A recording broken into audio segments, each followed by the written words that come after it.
Ya, pemirsa, pelaku industri grafika atau percetakan hingga kini terus berupaya menjaga kinerja positif di tengah tantangan era digital.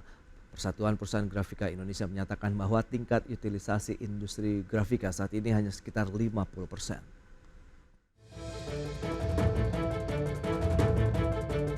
Perjalanan industri grafika atau percetakan di dalam negeri hingga saat ini masih diwarnai dengan beragam tantangan. Tekanan terhadap industri grafika diperparah dengan terjadinya pandemi COVID-19 yang melanda dunia dan Indonesia. Wabah COVID-19 telah membawa angin perubahan terhadap kehidupan masyarakat dan dunia usaha seiring dengan perkembangan dan masifnya pemanfaatan teknologi digital. Masifnya penggunaan teknologi digital telah merubah pola pikir dan pola kerja di seluruh aktivitas kehidupan masyarakat, tidak terkecuali dunia usaha di tanah air. Era digital menjadi pintu gerbang meluasnya penggunaan perangkat digital seperti laptop, handphone, gadget, dan lainnya untuk melakukan berbagai kegiatan. Bahkan untuk aktivitas belajar mengajar di lingkungan pendidikan pun sebagian besar sudah tidak lagi menggunakan kertas atau paperless. Ketua Umum Dewan Pimpinan Pusat Persatuan Perusahaan Grafika Indonesia atau PPGI Ahmad Mugira Nurhani seperti dikutip media mengatakan kapasitas percetakan offset saat ini sekitar 1 juta buku per hari dengan kapasitas terpasang hanya 50%. Dengan demikian masih tersedia ruang besar yang bisa dimanfaatkan dan dioptimalkan untuk menciptakan peluang baru bagi industri grafika. Di sisi lain, pelaku industri grafika juga tidak berdiam diri dan terus mencari peluang baru. Sebab masih ada ceruk yang bisa digali lebih dalam, diantaranya adalah digital printing yang terus mengalami pertumbuhan pesat dan offset printing yang digunakan untuk cetakan, kemasan, atau packaging. Selain itu, kinerja percetakan juga masih ditopang penyerapan untuk kemasan. Dari Jakarta, Tim Liputan, IDEX Channel. Ya, pemirsa, untuk membahas tema menarik kita kali ini, tantangan industri grafika mencetak prestasi di tahun 2024 ini, kita sudah tersambung melalui Zoom bersama dengan Bapak Ahmad Mugira Nurhani. Beliau adalah Ketua Umum DPP Persatuan Perusahaan Grafika Indonesia PPGI. Selamat pagi Pak Mugi. Selamat pagi, Mas. Ya, salam sehat Pak. Alhamdulillah sehat. Baik, dan kita sapa juga ini ada Mas Jaya Darmawan, ekonom dari Slios. Selamat pagi Mas Jaya. Pagi Mas. Baik, terima kasih juga atas waktu yang disempatkan. Langsung saja kita akan mereview nih terkait dengan tadi industri grafika ini. Pak Mugi, sejauh mana sih kondisinya saat ini? Kita tahu ada tantangan COVID-19 begitu yang sempat juga menghantam industri ini. Kemudian bagaimana tantangan era digital juga ini? Apakah menjadi disrupsi tersendiri bagi sektor grafika atau percetakan di tanah air? Silakan. Baik, terima kasih Mas Pras. Ya. Jadi pertama saya bagi dulu, Ya. percetakan itu grafika, Ya. itu ada satu offset, percetakan offset dan satu lagi digital. Oke. Kita fokus ke situ dulu. Selain nanti ada lagi yang kemasan yang pakai litograf dan macam-macam. Baik. Di kondisinya untuk perusahaan percetakan offset yang melayani percetakan kayak buku-buku sekolah, dulu majalah, koran, tabloid, itu saat ini memang sudah mengalami penurunan omset akibat daripada digitalisasi. Oke. Tapi di satu sisi kondisi percetakan digital yang melayani masyarakat umum yang banyak untuk kebutuhan-kebutuhan yang short run, pendek dan instan, itu mengalami kenaikan yang sangat signifikan. Apalagi setelah COVID dan setelah pemilu kemarin, gitu loh Pak. Baik. Tapi kalau kita lihat sebenarnya tantangan yang lebih dihadapi saat ini kalau kita bicara mengenai offset yang memang ini nampaknya sunset sudah karena memang sudah ada peralihan begitu ya, paperless dan lain-lain begitu. Bagaimana dengan digital sendiri? Apakah pertumbuhannya juga masih bisa menyeimbangi lah dengan menurunnya cetakan offset? Kalau digital selalu berkembang dan terutama offset ini sekarang yang masuk ke percetakan offset lebih banyak sekarang adalah kemasan. Oke. Industri kemasan yang dibutuhkan baik industri untuk rumah tangga yang melalui pemesanan online maupun industri-industri besar. Nah, kalau digital itu kita bisa lihat dari tren yang ada setiap pameran-pameran mesin percetakan itu pembelian mesin cetak digital itu meningkat pesat karena sekarang orang dengan modal yang sangat murah dan bisa buka di garasinya bisa melayani kebutuhan yang dibutuhkan oleh masyarakat. Jadi offset turun, digital naik.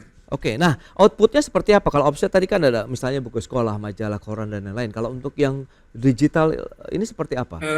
Kemasan-kemasan juga untuk Hmm, kebutuhan rumah tangga yang hanya memesan ingin 50, oke. 100 atau label itu sedikit Pak, itu dilayani oleh digital karena Hmm, bisa lebih murah dan tidak perlu seorang industri rumah tangga yang kecil IKM gitu ya. oke. Kelas menengah kecil menengah itu tidak perlu memesan secara banyak, dia bisa memesan sedikit-sedikit dan itu akan ya mengurangi dia punya biaya kan seperti itu. Baik. Nah, kalau kita bicara mengenai era digital seperti saat ini nih, Mas Jaya Darmawan mungkin bisa menjelaskan lebih jauh. Reviewnya terkait dengan perekonomian nasional, dampak luas yang mungkin dirasakan dengan digitalisasi begitu di sektor ekonomi Indonesia saat ini. Ya, baik Mas. Kalau kita lihat dari pertumbuhan ekonomi di triwulan Hmm, 1 itu kan sudah di angka 5,11%. ya, Nah, ini kalau kita sisir dari industri pengolahan, kontribusinya sekitar 19,28%. oke. Ini memang ada kenaikan dan di tengah kalau secara umum industri pengolahan itu sebesar 4,13% gitu ya. Cuman memang masih kuat atau banyak ditopang oleh industri logam karena Hmm, memang banyak hilirisasi di sektor logam atau mineral itu ya, sekitar 16,57%. Nah, ini memang fenomena yang terjadi beberapa tahun atau 1-2 dekade terakhir. Karena memang kalau kita lihat dari tren, kita lihat dulu dari tren industrialisasinya, Mas, oke. itu memang kita mengalami fenomena yang disebut dengan deindustrialisasi. Nah, ini Hmm, perlu menjadi catatan karena angka industrialisasi atau kontribusi sektor pengolahan kita itu hanya di angka 18% atau 18,67%.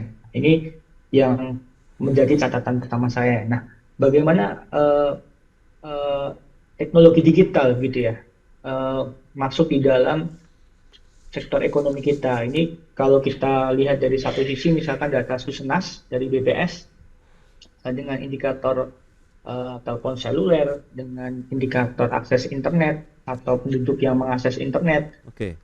dengan indikator komputer dan telepon kabel gitu ya. Sebenarnya sejak tahun 2018 sampai 2022 itu mengalami peningkatan yang cukup signifikan, terutama dalam hal penggunaan akses internet, Hmm, juga penggunaan gadget atau telepon seluler. Maka sebenarnya ini dalam konteks penetrasi teknologi digital di dalam industri manufaktur seharusnya menjadi potensi yang bisa digarap oleh pengusaha. baik, lantas analisis Anda terkait dengan perkembangan teknologi digital tadi, pemanfaatannya terkait dengan industri grafika atau percetakan seperti apa kira-kira? Ya, betul.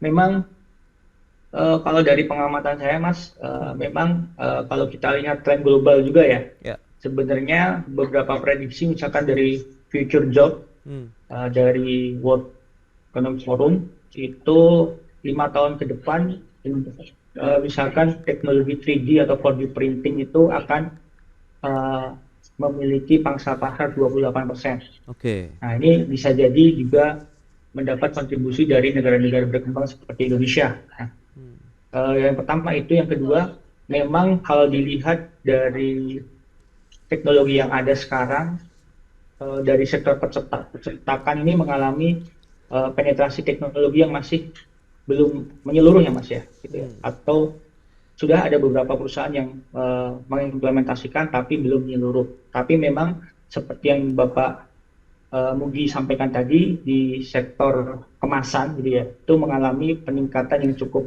signifikan, Oke. terutama dalam dalam produk paper bag, dalam Hmm. produk kemasan plastik kayak gitu. Itu mengalami peningkatan sehingga penetrasi teknologinya lebih besar dibandingkan percetakan buku dan lain sebagainya.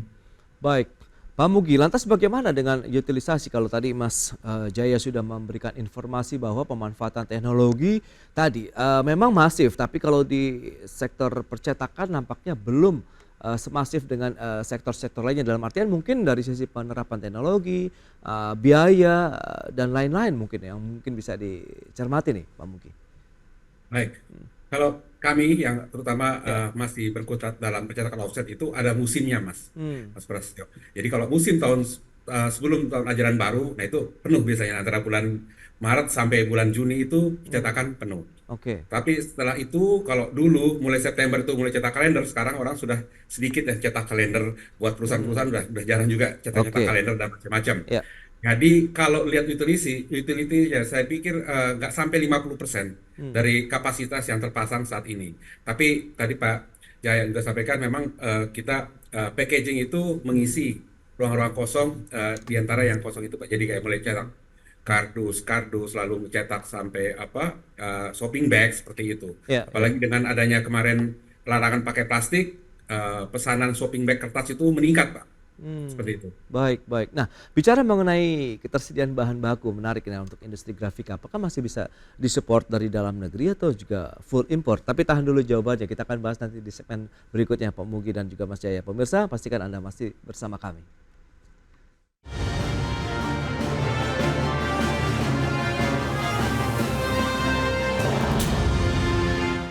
Ya, Anda masih menyaksikan Market Review, pemirsa. Berikut ini kembali kami sampaikan data untuk Anda terkait dengan aneka produk dari industri grafika. Ya, selengkapnya bisa Anda saksikan di layar televisi Anda. Baik, kita akan lihat ini cap dari stempel menggunakan teknik cetak tinggi, kemudian uang kertas yang menggunakan teknik cetak dalam, kemudian koran dan majalah yang menggunakan teknik cetak datar, kemudian kaos dengan gambar sablon menggunakan teknik cetak saring dan juga spanduk yang menggunakan teknik cetak digital. Adapun jenis usaha dari produk industri grafika itu apa saja? Ini ada cukup banyak sebenarnya, ada kalender, kemudian spanduk, poster, buku, koran, baleho, majalah sampai dengan pembuatan kemasan makanan dan minuman. Dan ini yang sekarang menjadi penopang nih industri grafika di Indonesia. Baik, kita akan langsung saja berbincang kembali bersama dengan narasumber kita, Pak Ahmad Mugira Nurhani, beliau adalah Ketua Umum dari PPGI, dan juga Mas Jaya Darmawan, Ekonom Selius. Nah, Pak Mugi, kalau kita bicara mengenai ketersediaan bahan baku, nah ini menarik. Apakah sudah bisa dihasilkan dari dalam negeri atau masih ada yang diimpor nih Pak Mugi? Silakan. Kalau Hmm. bahan baku kertas Ya. itu boleh saya klaim itu 100% buatan luar negeri. Dalam Hmm. negeri, Pak, dari Dalam Indonesia. negeri ya. Dalam Oke. negeri. Tapi kalau digital yang kita sebut sebagai istilahnya bahan fleksi itu masih import, Pak. Belum ada produsen dalam negeri yang membuat. Hmm. Nah, kalau untuk sablon kemasan, filmnya itu yang direct to film atau direct to garment itu filmnya pun masih diproduksi dari luar, belum Oke. ada. Hanya kertas yang kita 100% swasembada dari Indonesia. Nah, kalau bicara mengenai kemasan tadi kan memang ini yang sekarang sedang berkembang dibandingkan dengan kertas. Apakah ini akan menjadi tantangan tersendiri dalam artian dengan pergerakan nilai tukar rupiah, tantangan global dan lain-lain terkait dengan jalur distribusi? Apakah ini menjadi kendala untuk kita mendapatkan bahan baku atau kita sudah menyiapkan stok yang cukup banyak begitu? Saat ini, sepengetahuan saya, Hmm. informasi dari Asosiasi Kertas Indonesia, memang bahan baku untuk kemasan itu yang kita sebut kertas coklat itu mulai dari yang tipis sampai yang tebal itu sangat tersedia dan Oke. ekspor itu banyak sekali percetakan yang memang dari dulu memang sudah ekspor kemasan, Hmm. tas-tas belanja dan mungkin lebih sekarang hampir sebagian besar dari anggota kami Hmm. mencetak kemasan, bukan lagi buku seperti itu. Ah, itu Tapi dia. ekspor buku tulis pun masih tinggi, Pak. Kalau boleh saya sampaikan, ekspor buku tulis Hmm. itu masih banyak dan ke luar negeri, terutama ke negara-negara Timur Tengah, Pak. Seperti itu. Oke, ekspor buku tulis ini nampaknya ya masih masih menjadi andalan dari industri grafika. Nah, lantas sektor-sektor usaha apa saja nih yang selama ini menjadi penopang dari geliat industri grafika di tanah air? Sektor retail terutama ya, Hmm. artinya kemasan itu mulai dari yang tadi saya sebutkan di awal, industri kecil, Hmm. mulai dari tukang martabak yang pinggir jalan, sekarang juga kan bungkusnya udah mulai bagus, Pak. Nggak hanya Oke. cetakan yang dulu selamat menikmati kotak seperti apa. Iya, iya. Mereka sudah ingin color, warna, seperti itu. Ya, Hmm. memang lebih kecil pasarnya daripada zaman dulu, tapi Hmm. eh, ini menopang industri percetakan yang saat ini masih bertahan hidup menghadapi gempuran era digital ini. Nah, itu dia. Lantas bagaimana dengan kompetisi, tingkat persaingan bisnis di industri grafika? Apakah justru bersaing atau kolaborasi akhirnya? Nah, itu yang terjadi di Hmm, antara teman-teman dan kami sudah sering bilang ke teman-teman jangan banting-bantingkan harga.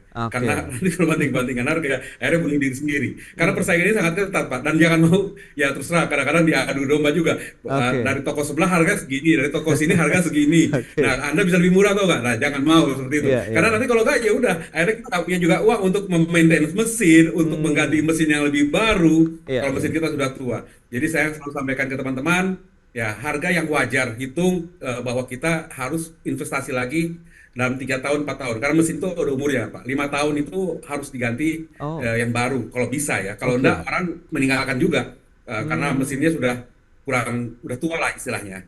oke. Nah, tadi bicara mengenai utilisasi yang baru 50%. Ini apakah didominasi oleh mesin-mesin yang terbaru dengan teknologi terkini atau masih ada yang ketinggalan begitu?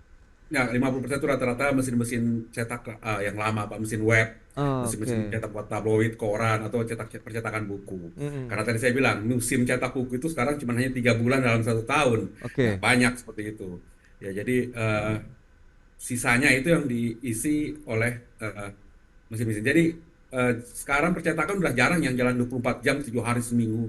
Hmm. Kecuali memang mengejar target untuk kemasan yang harus diproduksi seperti itu, Pak. Baik, baik. Nah, Mas Jaya, kalau kita bicara mengenai tadi disrupsi digital begitu dan salah satunya nampaknya industri yang terdisrupsi adalah grafika begitu dengan paperless begitu ya. Nah, Anas, strategi apa nih yang mungkin bisa diterapkan ataupun mitigasi yang perlu disiapkan? Apakah kita harus melakukan inovasi baru, kita mencoba satu kolam lain begitu untuk bisa meningkatkan efektivitas dan juga produktivitas dari industri grafika, Mas Jaya?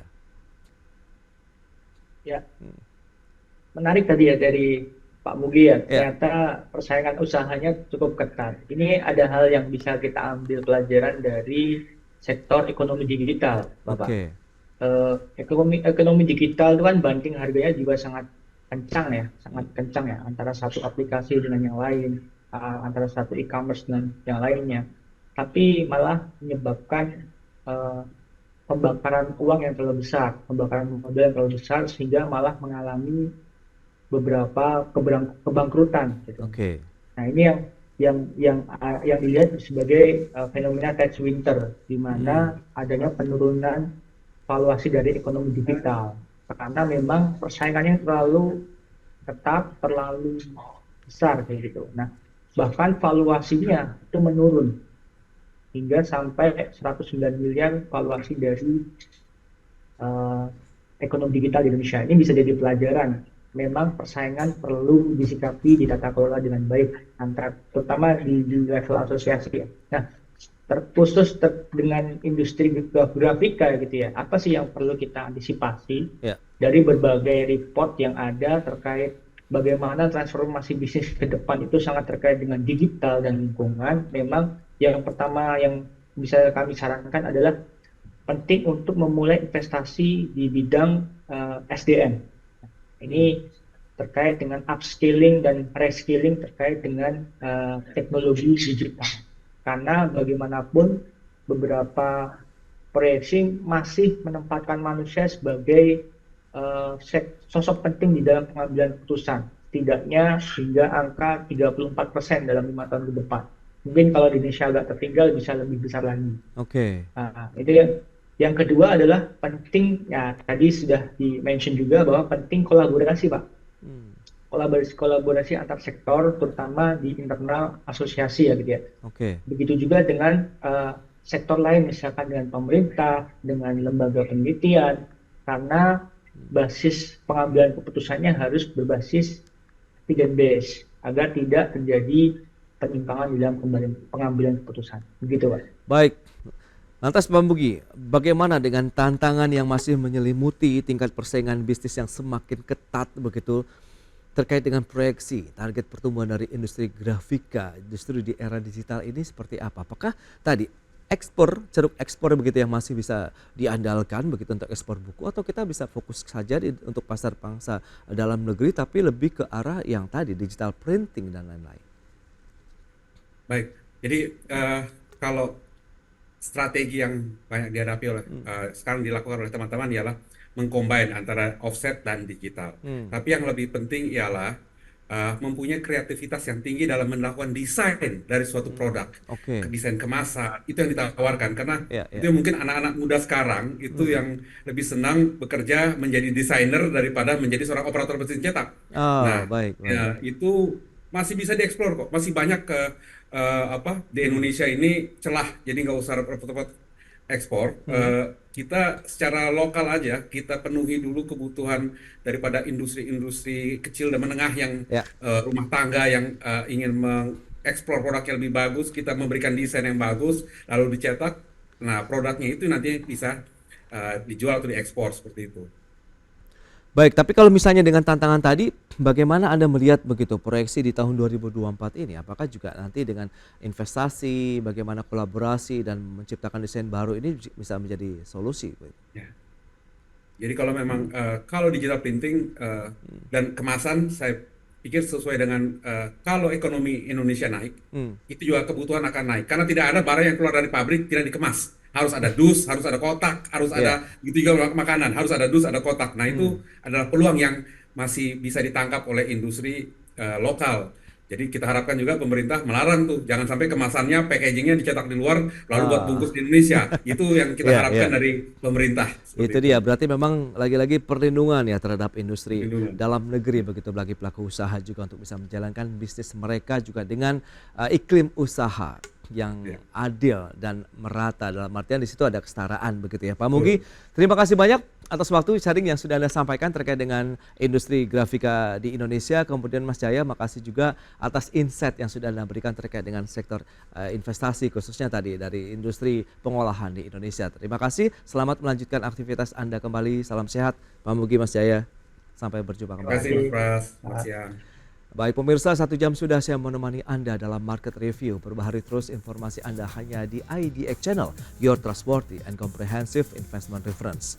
Jangan lupa saksikan program First Session Closing yang akan tayang pukul 11.30 waktu Indonesia Barat. Ya, karena urusan masa depan harus terdepan. Aku, investor saham. Saya Prasetyo Wibowo, pamit undur diri. Terima kasih, sampai jumpa.